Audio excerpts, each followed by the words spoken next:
Breaking news చూస్తున్నాం. తెలంగాణను షేక్ చేస్తున్న ఫోన్ ట్యాపింగ్ ఆరోపణలపై మాజీ మంత్రి బీఆర్ఎస్ వర్కింగ్ ప్రెసిడెంట్ కేటీఆర్ స్పందించారు.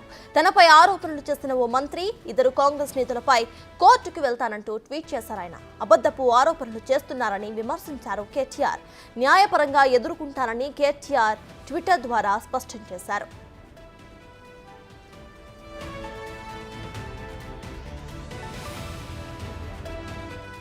కేటీఆర్ చేసిన ఈ ట్వీట్ కి సంబంధించి పూర్తి అప్డేట్స్ ను మా ప్రతినిధి సైదులు అందిస్తారు. సైదులు చెప్పండి, మొత్తంగా అయితే కేటీఆర్ మరోసారి ఫోన్ ట్యాపింగ్ వ్యవహారంపై అయితే స్పందించినట్టు మనం చూసుకోవచ్చు. అయితే ఈసారి కాంగ్రెస్ నేతలపై డైరెక్ట్ గా కోర్టుకి వెళ్తానంటూ కూడా ఆయన ట్విట్టర్ ద్వారా చెప్పడం జరిగింది. దీన్ని ఎలా చూడాలంటారు? అంటే ఒక అఫీషియల్ బ్లాక్మెయిల్ లాగా చూడాలంటారా?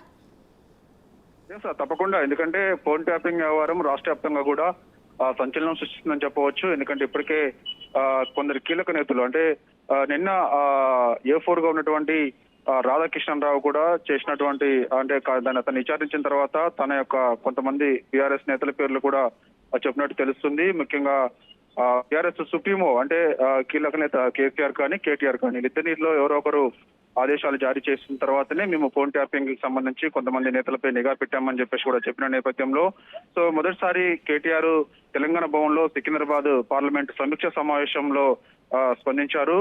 ఒకరిద్దరు లుచ్చాగాళ్ల ఫోన్ ట్యాపింగ్ చేస్తుండొచ్చేమో కానీ వందల ఫోన్లు ట్యాపింగ్ అయితే చేయలేదని చెప్పేసి కూడా తను చెప్పిన సందర్భం కనిపించింది. తర్వాత అతనిపై వస్తున్న ఆరోపణలు ముఖ్యంగా కేకే మహేందర్ రెడ్డి, సిరిసిల్ల కాంగ్రెస్ పార్టీ నియోజకవర్గ ఇన్ఛార్జ్ అయినటువంటి కేకే మహేందర్ రెడ్డి నిన్న డీజీపీని కలిసి నా ఫోన్ కూడా ట్యాపింగ్ అయిందని చెప్పేసి కూడా ఫిర్యాదు చేశారు. అదేవిధంగా కాంగ్రెస్ కు చెందినటువంటి ఒక మంత్రి, మహిళా మంత్రి ఆమె కూడా ఫోన్ ట్యాపింగ్ వ్యవహారానికి సంబంధించి ముఖ్యంగా ఈ సినిమా సెలబ్రిటీస్ హీరోయిన్ల ఫోన్లు ట్యాప్ చేయడానికి సిగ్గు కూడా లేదా అని చెప్పేసి కూడా తను వ్యాఖ్యానించిన సందర్భంలో దానికి కేటీఆర్ ఈ రోజు కొద్దిసేపటి క్రితమే తను ఎక్స్ లో కొన్ని పోస్ట్ చేశాడు వ్యాఖ్యలు. సో దానికి సంబంధించి నాపై కొందరు ఇద్దరు కాంగ్రెస్ నేతలు ఒక మంత్రి ఇలా అసత్యపు ఆరోపణలు చేస్తున్నారు, ఖచ్చితంగా హైకోర్టుకు వెళ్లి వాళ్ళపై లీగల్ గా పోరాటం చేస్తానని చెప్పేసి కూడా అతను ఎక్స్ లో పోస్ట్ చేశాడు. ఏదైనప్పటికీ కూడా ఒకవైపు కొందరు నేతలు పేర్లు బయటకు వస్తాయని చెప్పేసి చెప్తున్న నేపథ్యంలో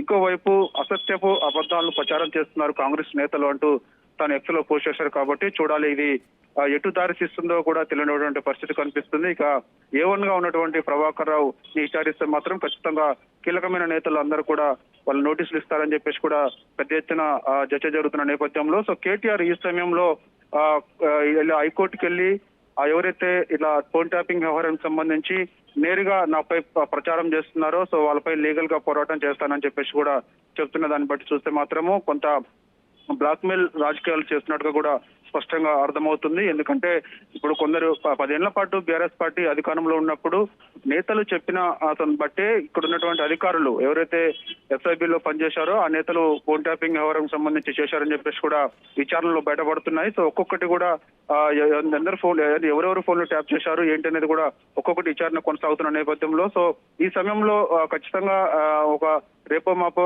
బీఆర్ఎస్ నేతలకి నోటీసులు కూడా జారీ చేస్తారని చెప్పి చెప్తున్న సందర్భంలో ఒక్కసారిగా కేటీఆర్ ఎక్స్ లో పోస్ట్ చేసి ఈ విధంగా కోర్టుకు వెళ్తాను, వారిపై న్యాయపరంగా ఎదుర్కొంటానని చెప్పేసి దాన్ని బట్టి చూస్తే మాత్రం ఖచ్చితంగా ఇది బ్లాక్మెయిల్ గానే చేస్తున్న రాజకీయాలు అనుకోవచ్చు. సత్తాజ్ సైదులు, ఒకసారి మనం ఆ ట్వీట్ లో క్లియర్ గా చూసుకుంటే ఇద్దరు క్షమాపణలైనా చెప్పాలి, లేకపోతే నేను డైరెక్ట్ గా కోర్టుకు వెళ్తాను అని కూడా ఆయన చెప్పడం జరిగింది. అయితే కాంగ్రెస్ నేతలు ఈ ట్వీట్ పై ఎట్లా స్పందించే అవకాశం ఉందనుకోవచ్చు? తప్పకుండా, ఎందుకంటే ఇప్పుడు అధికారులందరినీ కూడా విచారణ చేస్తున్నారు కాబట్టి ఇప్పటికే బీఆర్ఎస్ నేతలు ఉన్నారు దీని వెనుక ఫోన్ ట్యాపింగ్ వ్యవహారం వెనుక అని చెప్పేసి కూడా వార్తలు వస్తున్న నేపథ్యంలో ఇప్పటికే మంత్రులందరూ కూడా స్పందిస్తూ వస్తున్నారు. తమ ఫోన్లని చూశామన్న నిన్న మాజీ పిసిసి అధ్యక్షుడు ప్రస్తుతం ఉన్నటువంటి మంత్రి ఉత్తమ్ కుమార్ రెడ్డి ఫోన్ కూడా ట్యాప్ అయిందని చెప్పేసి కూడా తనే స్వయంగా చెప్తున్న పరిస్థితి కనిపిస్తుంది.